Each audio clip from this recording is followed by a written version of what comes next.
बड़ी खबर आपको बता रहे हैं, इस वक्त की बड़ी खबर, पक्ष में मिले 298 मत। बड़ी खबर आपको बता रहे हैं, विपक्ष में 230 मत पड़े, लोकसभा में पास नहीं हो पाया संविधान संशोधन बिल, 28 मतों से गिरा है बिल। 131वां संशोधन बिल लोकसभा में खारिज हुआ है। पक्ष में चाहिए थे 326 मत, पक्ष को 298 मत मिले, विपक्ष को 230 मत मिले, 28 मतों से गिरा है यह बिल। अब राज्यसभा में पेश नहीं होगा, तीनों विधेयक गिरे, 2 बिल सरकार ने वापस लिए। बड़ी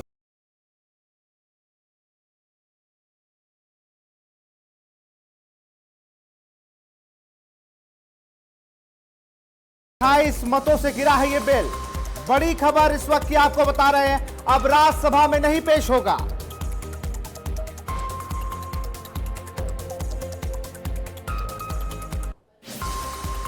लोकसभा शनिवार सुबह 11 बजे तक के लिए स्थगित। बड़ी खबर आपको बता रहे हैं, लोकसभा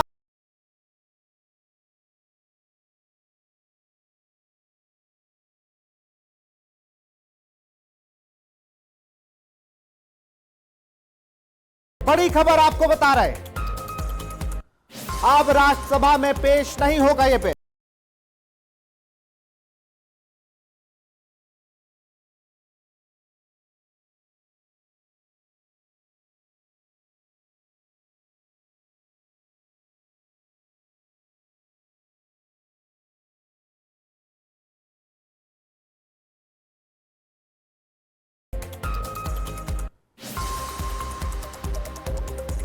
यहां 28 मतों से ये विधेयक गिरा है।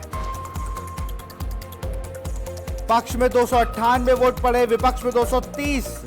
आपको बता दें, मोदी सरकार पहली बार किसी बिल को पास कराने में नाकाम रही है। बड़ी खबर आपको बता रहे हैं, महिला आरक्षण बिल से जुड़े संविधान के 3 संशोधन बिल सरकार लोकसभा में पास नहीं करा पाई है। 21 घंटे की चर्चा के बाद सबसे पहले संविधान संशोधन बिल पर वोटिंग हुई। संविधान यानी 131वां संशोधन विधेयक 2026 के जरिए 850 सीटें करने का प्रावधान था। इसके पक्ष में 298 और विपक्ष में 230 वोट पड़े। लोकसभा में 528 सांसदों ने ये वोट डाले।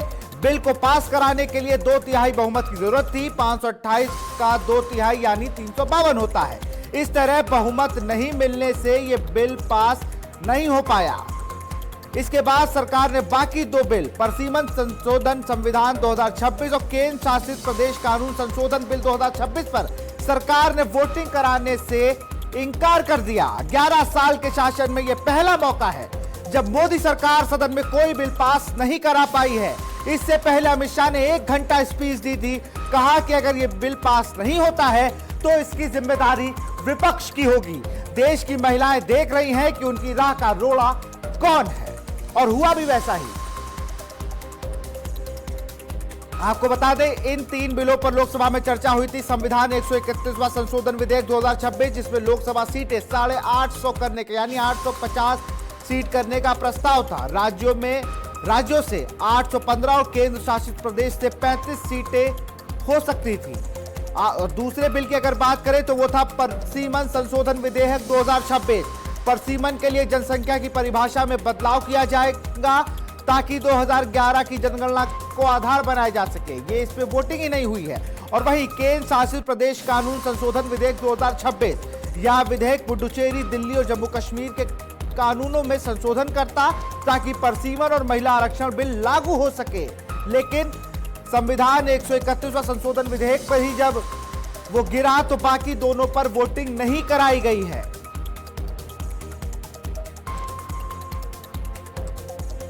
और इसी खबर पर अधिक जानकारी के साथ स्टेट हेड विवेक तिवारी जी हमारे साथ जुड़ चुके हैं। विवेक सर, अगर बात की जाए तो 11 सालों के इतिहास में पहली बार ऐसा हुआ है जहां पर नरेंद्र मोदी सरकार किसी बिल को पास ना करा पाई हो। ये पास होना पहले दिन से मुश्किल था। ये भारतीय जनता पार्टी जानती थी कि उसके पास संविधान संशोधन के लिए जरूरी 2/3 बहुमत ना तो लोकसभा में है ना राज्यसभा में है, तो इसको गिरना ही था। ये बीजेपी जानती थी। देखिए, इसके पीछे कारण यह है कि ये जानते हुए कि बिल गिर जाएगा, इसके पीछे की कहानी ये है कि संविधान संशोधन बिल अगर पास हो जाता, अगर तो ही महिला आरक्षण बिल और परिसीमन विधेयक जो है वो पेश किया जा सकता था। क्योंकि संविधान संशोधन बिल के लिए 2/3 बहुमत की जरूरत होती है, वो नहीं था सरकार के पास पहले दिन से, लिहाजा वो खारिज हो गया और बाकी दोनों बिल सरकार को मजबूरी में वापस लेने पड़े। अब सवाल उठता है कि बीजेपी ये जानते हुए कि उसके पास बहुमत नहीं है 2/3 लोकसभा में या राज्यसभा में, तो वो बिल लेकर आई क्यों? जबकि 2023 में ये बिल ऑलरेडी पास हो चुका है दोनों सदनों से और इस पर मोहर भी लग चुकी थी। लेकिन सरकार ने क्या किया, उस बिल को अलग रख करके 2011 की जनगणना के आधार पर एक नया विधेयक तैयार किया। और जैसा कि आप सभी जानते हैं कि परिसीमन के लिए या आरक्षण के लिए सबसे पहले संविधान में संशोधन करना पड़ता है। उसको पास होने के लिए 2/3 बहुमत लोकसभा और राज्यसभा में अलग अलग चाहिए और 50% जो राज्य हैं, प्रदेश हैं, उनकी सहमति भी चाहिए होती है। तो 50% राज्य में बीजेपी की सरकारें हैं, वो तो उनको मिल जाती, लेकिन लोकसभा और राज्यसभा में बीजेपी के पास 2/3 बहुमत नहीं था। बावजूद इसके ये बिल क्यों लाया गया, इसके पीछे जो माना जा रहा है वो ये कि पश्चिम बंगाल और तमिलनाडु में इलेक्शन चल रहे हैं और बीजेपी, कांग्रेस और पूरे विपक्ष को महिला विरोधी साबित करना चाहती है। लिहाजा जानबूझकर इस संशोधन बिल को पेश किया गया, जिसको गिरना ही था, ये सरकार को भी पहले दिन से पता था। सर, अगर बात किया जिससे कि अभी मैं देख पा रहा हूं राहुल गांधी के बयान को, उन्होंने कहा कि हमने संविधान पर हुए इस हमले को हरा दिया। वो लगातार जिस तरीके 2024 में संविधान की बात कर रहे थे, उन्होंने कहा जो हमला हो रहा था उसको हमने हरा दिया है। देखिए, वो जो कह रहे हैं वो तो सियासी बातें हैं, लेकिन जो परिसीमन हो रहा था इस संशोधन बिल की आड़ में, उससे ज्यादातर विपक्ष के जो दल है वो सहमत नहीं थे। उनको ये लगता था कि दक्षिण में संख्या कम हो जाएगी, प्रतिनिधित्व कम हो जाएगा, और जो उत्तर भारत है जहां पर भारतीय जनता पार्टी अधिकतर प्रदेशों में बहुमत से के साथ सरकार चला रही है, वहां की लोकसभा सीटें बढ़ेंगी और इसका नतीजा ये होगा कि बीजेपी आराम से उत्तर भारत के जो सीटें हैं लोकसभा की वो जीत करके अपनी सरकार बना लेगी। ये विपक्ष को कहीं ना कहीं आशंका थी, लिहाजा परिसीमन का विरोध किया जा रहा था। महिला आरक्षण का विरोध किसी ने भी खुलकर नहीं किया। कुछ एकाध दलों ने, जैसे समाजवादी पार्टी, उन्होंने मुस्लिम महिलाओं को आरक्षण देने का सवाल उठाया या ओबीसी महिलाओं को अलग से आरक्षण देने का सवाल उठाया, लेकिन मोर और लेस ये सभी महिला आरक्षण के विरोध में नहीं थे। विरोध था परिसीमन का, जिसको लेकर के आशंका थी कि कहीं ना कहीं बीजेपी ऐसी ग्राउंड बनाना चाहती है, ऐसा इलेक्टोरल मैप बनाना चाहती है जिसमें वो कभी हारे ना। इस बात को लेकर के ये सारा विरोध था विपक्ष का और ये बिल खारिज करा दिया गया। अभी की स्थिति ये है कि विपक्ष इस पे सरकार पर हमला बोल रहा है। वो ये कह रहा है कि जब पता था पहले से तो क्यों लेकर के आए। दूसरी तरफ भारतीय जनता पार्टी की महिला मोर्चा सड़क पर है और वो कांग्रेस और विपक्ष को महिला विरोधी बता रही है। जानकारी ये भी है कि कल से भारतीय जनता पार्टी पूरे देश में महिलाओं के साथ एक आंदोलन चलाएगी, जिसमें विपक्ष को घेरा जाएगा और ये कहा जाएगा कि इनकी वजह से महिलाओं को आरक्षण नहीं मिला। तो अब इस पर कल से सियासत जोरदार तरीके से शुरू होगी। विपक्षी कहीं ना कहीं कोशिश करेगा अपनी बात कहने की, लेकिन फिलहाल जो सरकार की मंशा थी वो उसके दोनों लड्डू है। अगर वो ये बिल पास करा ले जाती तो भी उसकी वाहवाह होती, और हारने के बाद विपक्ष पर उसको हमला करने का मौका मिल गया है कि वो महिला विरोधी है। बिल्कुल सर, आपको रोकना चाहिए, कुछ पॉलिटिकल रिएक्शन है वो भी एक बार सुन लेते हैं। We all said we'll vote for women's reservation today if you will delink it from delimitation. It is against their refusal to delink it from delimitation that we have voted. Sir, what's your first reaction? The numbers?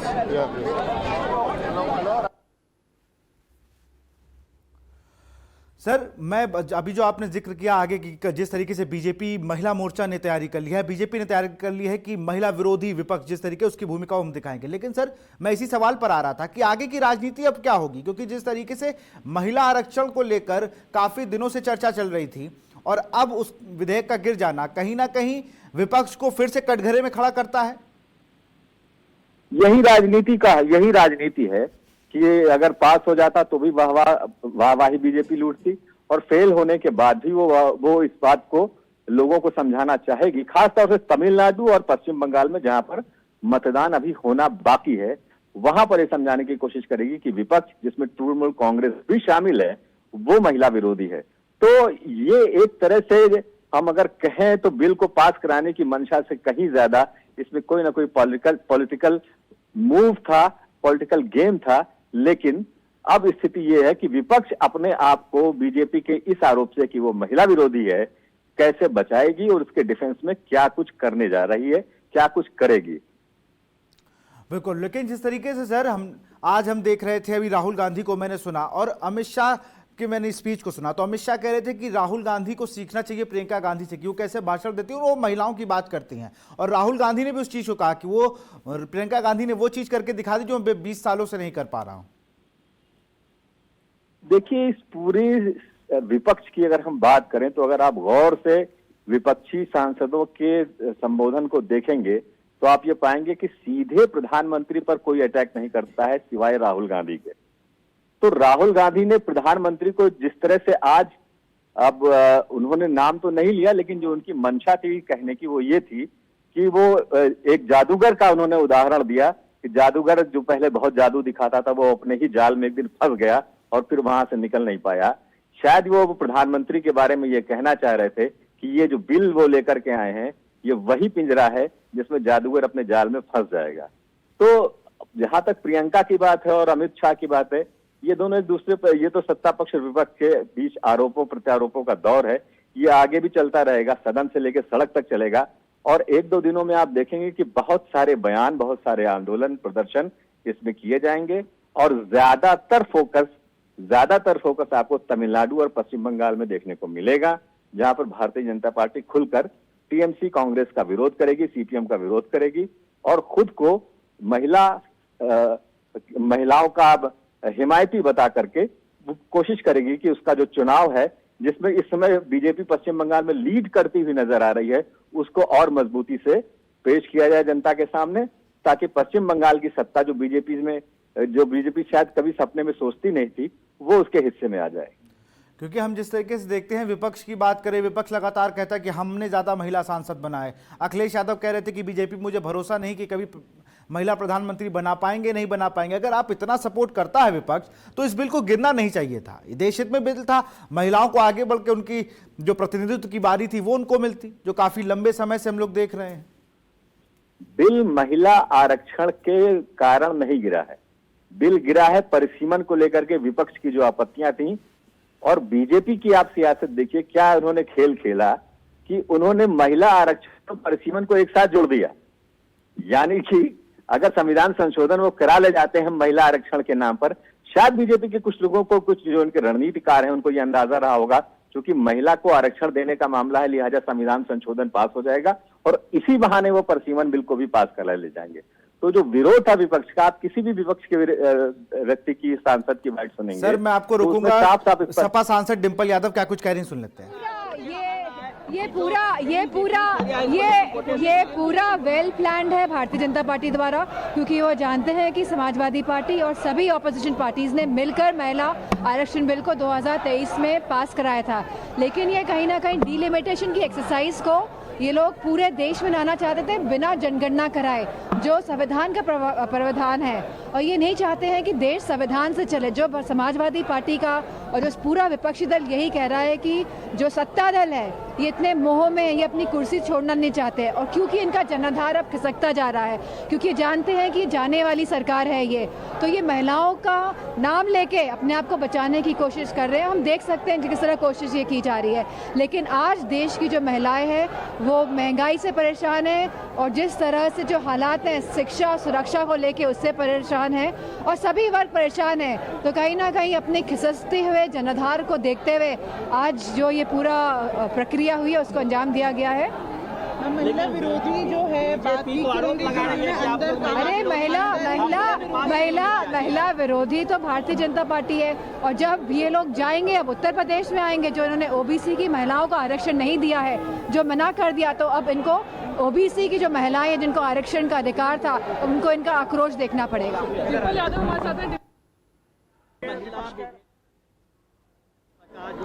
देखिए, महिलाओं के आरक्षण के लिए लाया गया संविधान संशोधन का विधेयक आज जिस तरह से गिरा है और जिस तरह से कांग्रेस ने देश था और इसको हमने हरा दिया है तो अच्छी बात है। सर, जो सरकार कह रही है कि महिलाओं का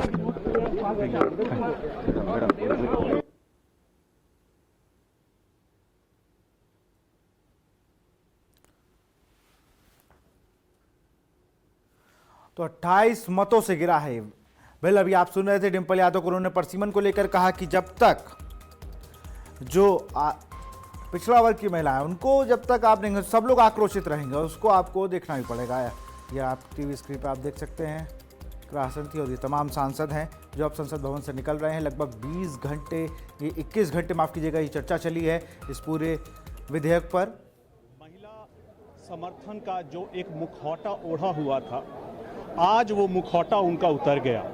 वो बात करते हैं महिला सशक्तिकरण की, मगर जब धरातल पर उतारने की बात होती है तो कहीं से भी विपक्ष इसके लिए तैयार नहीं था।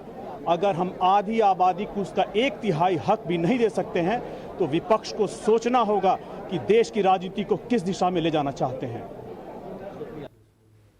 उसके सहयोगियों की फ्लोर हाउस पे बहुत बड़ी, तो ये आप भाजपा सांसद को, तो यहां पर आप भाजपा सांसद को सुन रहे थे, उन्होंने बड़ा आरोप विपक्ष पे लगाया कि जो महिला सशक्तिकरण का मुखौटा लगाया हुआ था विपक्ष ने, उनके चेहरे से वो उतर गया है और सबको पता चल गया है कि विपक्ष की असलियत क्या है, कि वो किस तरीके से इस विधेयक के विरोध में थे और उन्होंने महिला आरक्षण को गिराया है। लेकिन जिस तरीके से अभी आप सुन रहे थे हमारे स्टेट हेड विवेक तिवारी जी को, उन्होंने साफ कहा कि भाई परसीमन को लेकर ये गिराया गया है। तो जिस तरीके से दोनों को जोड़कर ये विधेयक लाई थी, और इसमें फायदा कहीं ना कहीं बीजेपी को ही है कि अब सबको ये पता चल जाएगा कि विपक्ष की क्या भूमिका है। महिला आरक्षण बिल गिरा है, जरूरी बहुमत नहीं मिल पाया है, तो ये पूछ देगा। आप ये तस्वीरें हैं, यस में जो वोट पड़े हैं 278 हैं और नो में जो वोट पड़े हैं 211, लगभग 489 कुल लोगों ने वोट किया है इसमें।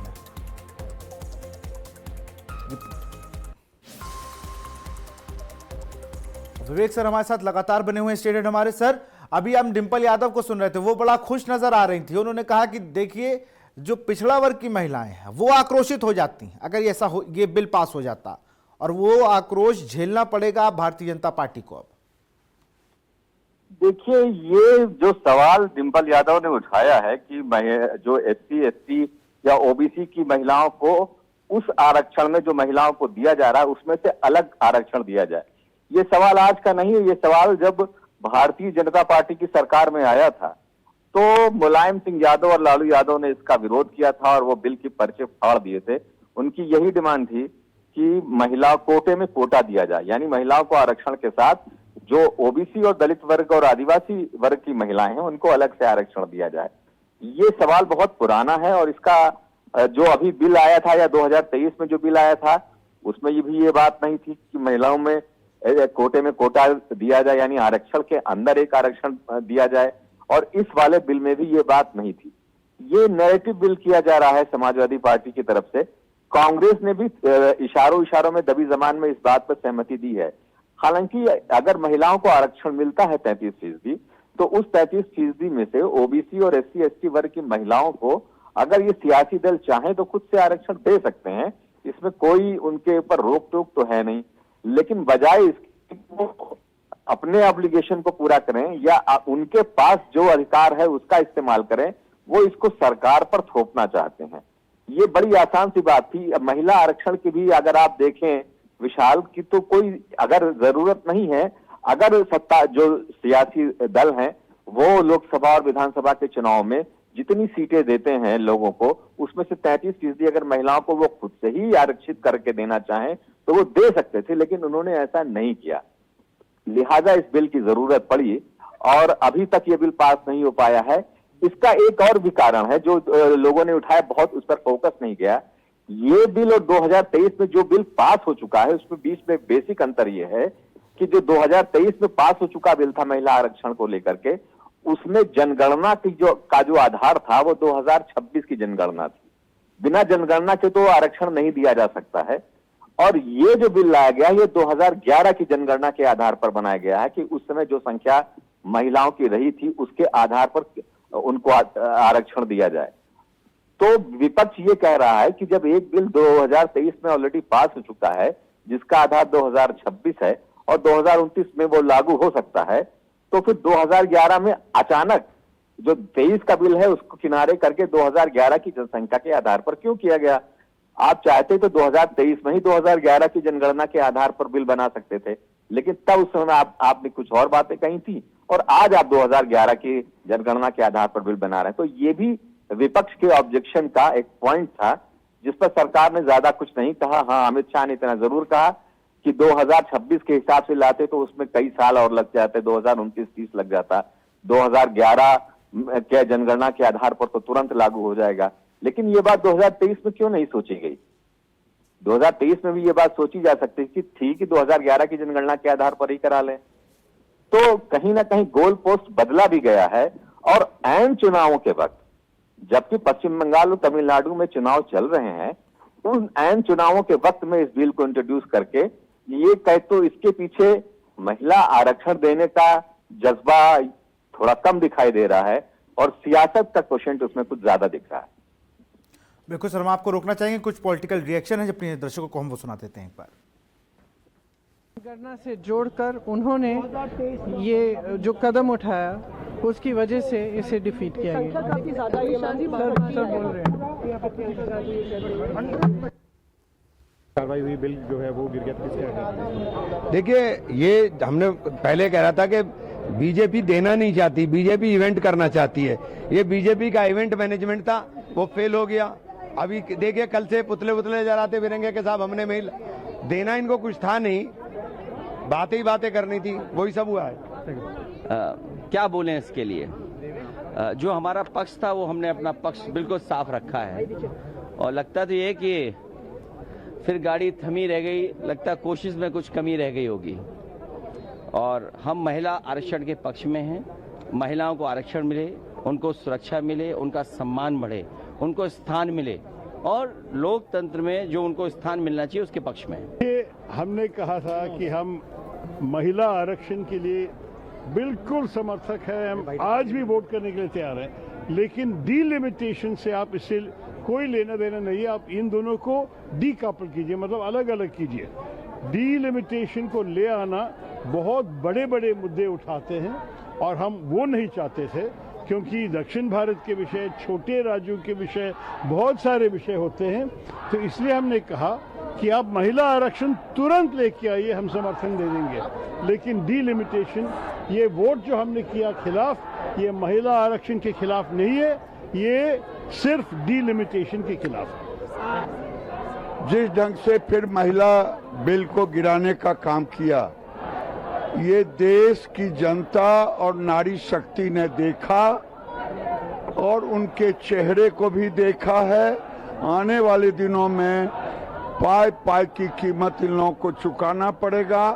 हमें तो 293 से 298 मिला, ये मेरे लिए खुशी का बात है। बहुत बड़ा हादसा मतलब अपने लोकतंत्र को है और महिलाओं के आरक्षण के बिल को पहले समर्थन दिया, लेकिन अभी मतलब यहाँ कोई राजनीति करके कांग्रेस पार्टी और अपोजिशन ने महिलाओं को देने वाले रिजर्वेशन का विरोध किया और ये बिल मतलब फेल करने का हम इन लोगों ने किया है।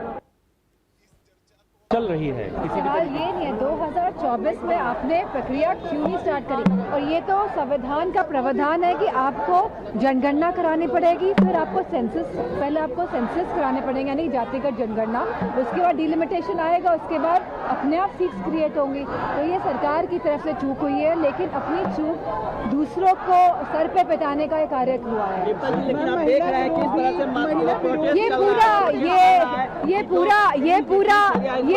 ये पूरा वेल प्लान्ड है भारतीय जनता पार्टी द्वारा, क्योंकि वो जानते हैं कि समाजवादी पार्टी और सभी ऑपोजिशन पार्टीज ने मिलकर महिला आरक्षण बिल को 2023 में पास कराया था। लेकिन ये कहीं ना कहीं डीलिमिटेशन की एक्सरसाइज को ये लोग पूरे देश में लाना चाहते थे बिना जनगणना कराए, जो संविधान का प्रावधान है। और ये नहीं चाहते हैं कि देश संविधान से चले। जो समाजवादी पार्टी का और जो पूरा विपक्षी दल यही कह रहा है कि जो सत्ता दल है ये इतने मोह में ये अपनी कुर्सी छोड़ना नहीं चाहते। तो यहाँ पर आप तमाम नेताओं को सुन रहे थे जो पक्ष के, लेकिन एक बड़ी खबर आपको बता दें, संसद परिसर में लगातार जो एनडीए सांसद हैं जो बीजेपी और उनके गठबंधन के सांसद हैं, महिला सांसद, वो लगातार विरोध प्रदर्शन कर रही हैं। बड़ी खबर आपको हम बता रहे हैं, अपडेट करते अपने दर्शकों को। लगातार वो जो सांसद हैं वो नारे लगा रही हैं। उन्होंने कहा, उनके नारे लगा रही हैं वो लोग, महिलाओं का अपमान नहीं सहेगा हिंदुस्तान। अभी आप शशि थरूर की जब बाइट सुन रहे थे, जब उनका बयान सुन रहे थे, तब वहाँ पर वो शोर और वो नारे हमें सुनने को मिले। और हमारे साथ विवेक तिवारी जी, हमारे स्टेट हेड, लगातार बने हुए हैं। सर, जिस बात का आप जिक्र कर रहे थे वो तो अब संसद परिसर में ही शुरू हो गया। आपने कहा कि कुछ ही देर में होगा और वो शुरू भी हो गया। वहां पर हम देख रहे हैं कि महिला सांसद लगातार विरोध प्रदर्शन कर रही हैं कि महिलाओं का ये अपमान नहीं सहेगा हिंदुस्तान। देखिए, सियासत की एक फिक्स चाल होती है। वो पता था सबको कि ये अब इसको पॉलिटिसाइज किया जाएगा, महिलाओं के बीच में इसको रखा जाएगा, महिला आरक्षण विरोधी है विपक्ष, ये कहा जाएगा, बार बार जोर जोर से कहा जाएगा, बड़े नेताओं के द्वारा कहा जाएगा। ये सब कुछ होने वाला है आने वाले दिनों में, जब तक कि पश्चिम बंगाल में मतदान नहीं हो जाता, तमिलनाडु में मतदान नहीं हो जाता। तो ये एक सियासी गिमिक, सियासी स्टंट से ज्यादा और कुछ नहीं था, क्योंकि जब आपको मालूम है कि ये बिल पास नहीं हो सकता, तो फिर आप इस बिल को लेकर क्यों आए और महिला आरक्षण के साथ परिसीमन बिल को जोड़ा क्यों? आज भी विपक्ष ये कह रहा है कि आप परिसीमन को हटाइए, महिला आरक्षण को लेकर आइए, उस पर आपको पूरा समर्थन दिया जाएगा। तो कहीं ना कहीं इस चीज को उलझाया जा रहा है दोनों तरफ से, क्योंकि बीजेपी अगर ये चाहती तो परिसीमन को अलग करके, अगर वो केवल महिला आरक्षण बिल को पेश करती संविधान संशोधन के साथ, तो संभवतः ये पास हो जाता। और जो बीजेपी नैरेटिव बनाना चाहती है कि विपक्ष महिला विरोधी है, महिला आरक्षण विरोधी है, तब ये बात ज्यादा जोर से और ज्यादा शोर के साथ ये बात थी। लेकिन परिसीमन को उसमें जोड़ना, ये उनके लिए कहीं ना कहीं घातक हो गया। और विपक्ष इस बात कहने में अब बिल्कुल देरी नहीं लगाएगा। इस जोर से इस बात को वो कह रहा है कि महिला आरक्षण की आड़ में वो कहीं ना कहीं परिसीमन कराना चाहते हैं। और परिसीमन तब होता है जब जनगणना हो जाती है। तो अभी जनगणना 2026 की शुरू हुई है। जब तक जनगणना के आधार पर यह पता नहीं लग सकता कि किस प्रदेश में कितनी आबादी बढ़ गई है, तब तक परिसीमन कैसे करेंगे, ये भी एक बड़ा सवाल है। क्योंकि परिसीमन का मतलब यह है कि आबादी के हिसाब से सीटों को बढ़ाया जाए। और बीजेपी जो परिसीमन बिल लाई थी, ये 2011 की जनगणना के आधार पर था। तो अगर आपकी जनगणना इस वक्त चल रही है, तो उस जनगणना के रिजल्ट आने के बाद अगर परिसीमन किया जाए तो ज्यादा बेटर होगा, और वो लंबे समय तक चलेगा, आने वाले 40-50 सालों तक चलेगा। लेकिन वो ना करते हुए 2011 की जनगणना के आधार पर परिसीमन किया गया, परिसीमन का बिल तैयार किया गया, और इसी वजह से, और उसको भी महिला आरक्षण के साथ क्लब कर दिया गया। और यहीं से सरकार इस बात को समझ गई थी कि परिसीमन पे तो विपक्ष राजी नहीं होगा, और लिहाजा वो वही हुआ जो सरकार भी जानती थी और विपक्ष को भी करना था, कि महिला आरक्षण की आड़ में वो परिसीमन बिल को पास नहीं होने देंगे। यही बात सारी विपक्ष की तरफ से आज कही जा रही है। और दरअसल विरोध का जो सबसे बड़ा कारण है वो भी यही है। बिल्कुल सही तस्वीरें हम संसद परिसर की है, वहां पर महिला सांसद क्या कुछ कह रही है, एक बार वो भी सुन लेते हैं। क्योंकि लगातार वो लोग तख्तियां लेकर वहां पर प्रदर्शन कर रहे हैं और लगातार विपक्ष को ही, जब मुख्यतः राहुल गांधी, अखिलेश यादव, इनको टारगेट किया जा रहा है विपक्ष कि ये लोगों ने गलत किया। लेकिन विपक्ष का कहना है कि भाई अब महिला बिल सेपरेट लेके आते तो हम उसका सपोर्ट में थे। तो हम हर जगह में रोक लगाएंगे, उसका सड़क में हम विरोध करेंगे। बैनर लिए हुए हैं, प्रोटेस्ट कर रही है, क्या आपका मांग है? जी, आप हम सब जैसे जानते हैं 2023 में ही बात हुई थी कि 2029 तक 29 तक जब तक लोकसभा चुनाव आएंगे फिर से, तब तक महिला आरक्षण बिल जो है उसका अमलीकरण पूरे राष्ट्र में किया जाएगा। और जब ये अमलीकरण का बिल लेके सरकार जब सदन में आई, तब इंडी गठबंधन ने राहुल गांधी के नेतृत्व में इसका पुरजोश विरोध किया और बहनों को जो 33% आरक्षण मिलने जा रहा था उसका विरोध करके आज वो बिल पारित नहीं करने दिया गया। तो इस देश की सभी बहनें इस निर्णय के लिए राहुल गांधी को, इंडी गठबंधन को कभी माफ नहीं करेगी, क्योंकि पूरे देश में, वो चाहे ग्रामीण क्षेत्र हो, शहरी क्षेत्र हो, सभी बहनें, सभी महिलाएं इंतजार कर रही थी कि उनकी आवाज और बुलंद होगी, उनका प्रतिनिधित्व बढ़ेगा। कहीं इंडी गठबंधन ने आज इस देश की बहनों के साथ बहुत बड़ा अन्याय किया है। 40 सालों के बाद ये कहीं शक्य होने जा रहा था और उसे सभी बहनों के विश्वास को धोखा दिया है।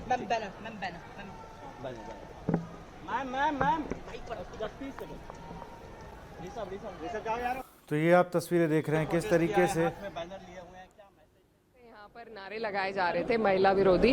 तो मैं समझती हूँ कि सत्ता पक्ष के लोग या तो पढ़ाई नहीं कर रहे या शायद जागरूक नहीं है, क्योंकि ये महिला बिल के विरोध में आज वोटिंग थी नहीं। जो 2023 का जो असल महिला बिल है, नारी शक्ति वंदन अधिनियम, वो आज भी इंटैक्ट है, आज भी स्टैंडिंग है। ये उसकी के संदर्भ में जो अमेंडमेंट लाई गई थी जिसमें ये डिलिमिटेशन को अपने मन मुताबिक करने का इनका एजेंडा था, इलेक्टोरल मैप को देश के अपने हिसाब से चेंज करने का जो एजेंडा था, वो फेल हुआ है और उसकी हमें खुशी है। हम महिलाओं के आड़ में हमारा नाम लेके, हम नहीं चाहते कि बीजेपी अपनी राजनीतिक रोटियां सेके, तो उसका ये विरोध हुआ है, वो बिल खारिज हुआ है। जो महिला बिल है वो आज भी इंटैक्ट है और ये सरकार, अगर इनकी नीयत सही है तो ये 2029 में 543 सीट पे 33% आरक्षण करे, ऐसा हमारी मांग है। और अगर ये नहीं करते हैं तो असल चेहरा किसका महिला विरोधी है वो सामने आ जाएगा।